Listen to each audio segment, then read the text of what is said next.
Side കൊടുക്കാത്തതുമായി ബന്ധപ്പെട്ട തർക്കത്തിൽ ഇടപെട്ടയാളെ മർദ്ദിച്ച കേസിൽ 2 പ്രതികളെ വലപ്പാട് പോലീസ് അറസ്റ്റ് ചെയ്തു. തളിക്കുളം മുറ്റിച്ചൂർ തട്ടുപറമ്പിൽ വീട്ടിൽ ചിന്മയ്, തളിക്കുളം പത്താംകല്ല് വലിയകത്ത് വീട്ടിൽ സഞ്ജു എന്നിവരാണ് അറസ്റ്റിലായത്.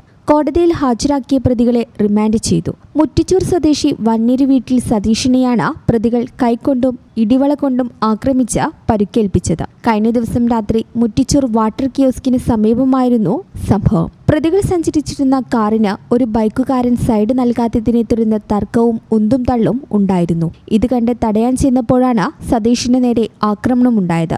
പിടിയിലായ ചിന്മയ് വടക്കീക്കര പോലീസ് സ്റ്റേഷൻ പരിധിയിൽ മയക്കുമരുന്ന് ഉപയോഗിച്ച കേസിലെ പ്രതിയാണെന്ന് പോലീസ് അറിയിച്ചു. വലപ്പാട് പോലീസ് സ്റ്റേഷൻ എസ്ഐമാരായ എബിൻ, അമൽരാജ്, സിപിഒമാരായ അമൽരാജ്, മാഷ് എന്നിവരടങ്ങുന്ന സംഘമാണ് പ്രതികളെ അറസ്റ്റ് ചെയ്തത്.